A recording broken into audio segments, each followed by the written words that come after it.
أعوذ بالله من الشيطان الرجيم. بسم الله الرحمن الرحيم.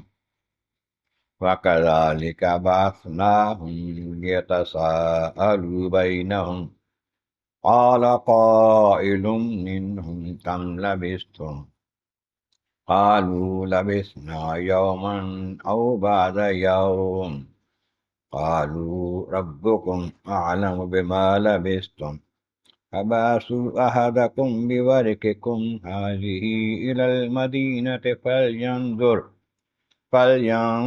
أيها أزكى طعاما فليأتكم برزق منه وليتلطف ولا يشعرن بكم أحدا إنهم إن يظهروا عليكم يرجموكم أو يعيدوكم في ملتهم ولن تفلحوا إذا أبدا صدق اللہ العظیم۔ حمد و ثناء رب کریم اور درود و السلام بر سید خیر الانام کے بعد سورۃ کہف کی آیت نمبر 19 اور 20 تلاوت کی گئی ہیں کہ 15ویں پارے کے 15ویں رکوع میں ہیں۔ اس سے پہلے آیت کریمہ میں بتایا گیا اصحاب کہف کے بارے میں، اگر تم دیکھو گے کہ وہ جاگ رہے ہیں لیکن وہ سوئے ہوئے ہیں۔ ہم ان کے سائیڈ بدلتے ہیں، دائیں کبھی کبھی بائیں طرف۔ ان کا کتا اپنے اگلے پاؤں یا بابو پھیلائے دروازے پہ غار کی چوکھٹ پہ بیٹھا ہے۔ اگر تم ان کو دیکھو تو ان سے ڈر جاؤ، ہیبت سے بھر جاؤ ان کو دیکھ کر۔ پھر فرمایا کہ وَكَذَلِكَ، ایسے ہی جیسے ہم نے انہیں سلایا رکھا نا 300 سال اپنے قدرت کے ساتھ، اور صحیح سلامت ان کے جسموں کو ابھی کچھ نہیں ہوا، ایسے ہی ہم نے ان کو اب اٹھایا، بعثناہم، جگایا ان کو، اٹھا دیا ان کو، اس لیے لیتساءلوا بینہم، تاکہ آپس میں سوال و جواب کریں، ایک دوسرے سے بات کریں، کچھ معاملات ڈسکس کریں۔ اب شروع ہوئی بات آپس میں جب اٹھ گئے، قال قائل منہم کم لبثتم، ان میں سے کہنے لگا، کہنے والا، آپ لوگ، ہم سب لوگ کتنی دیر ٹھہرے ہیں یہاں پر؟ آپ جب غار میں داخل ہوئے تھے تو طلوع آفتاب کا وقت تھا، اب جب اٹھے ہیں تو سورج ڈھلا ہوا ہے، عصر کا ٹائم ہے، شام ہونے والی ہے۔ کہنے لگے لبثنا یومن و بعد یوم، ایک دن یا اس سے بھی تھوڑا ٹھہرے ہیں، صبح آئے تھے، ابھی عصر کا ٹائم ہوا ہے، تو ایک دن بھی پورا نہیں ہوا ہمیں یہاں پر۔ لیکن کچھ آثار ایسے تھے کہ ناخن بڑے ہوئے ہیں، بال بڑے ہوئے ہیں، اس طرح کے، یا کچھ آثار ایسے تھے، یا دل میں کوئی بات آئی یا کوئی اشارہ ہوا۔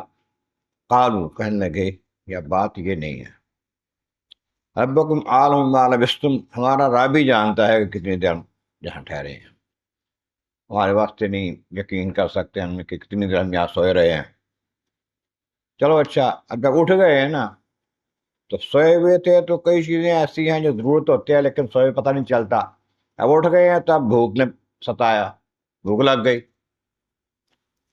جب بھوک لگ گئی، کہنے لگے فَبَعْثُوا أَحَدَكُمْ بِوَرِقِكُمْ هَٰذِهِ، یہ جو ہمارے پاس سکہ ہے نا، جو کرنسی ہمارے پاس ہے نا، چاندی کا سکہ ہے، یہ دے کے ایک بندے کو بھیجو اپنے میں سے، سیانے بندے کو، مدینہ تھے، شہر کی طرف، آبادی کی طرف، بستی کی طرف بھیجو اسی کو۔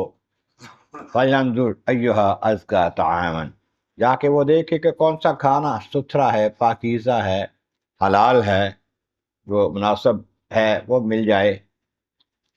فَلْيَأْتِكُم بِرِزْقٍ مِّنْهُ، تاکہ اس میں سے اپنے کھانے کے لیے پیسے لے آئے، تو پیسے لے جائے، سکہ کو ہمارے پاس ہے، ہم نے لے کر آئے تھے، ساتھ سامنے رکھا تو پڑا ہوا ہے، لے جائے، وہاں سے کوئی پکیزہ کھانا، ستھرا کھانا، حلال کھانا لے کر آئے۔ وَلْيَتَلَطَّفْ، اور نہایت نرمی سے بات کرے، وہاں پر کسی کے ساتھ جھگڑے نہ، بحث نہ کرے، ایسا نہ ہو کہ وہ لوگ ہمیں پہچان لیں، ہم ان کو پتہ چل جائے کہ چھپے ہوئے ہیں غار میں، بھاگ کے گئے ہوئے ہیں بادشاہ سے۔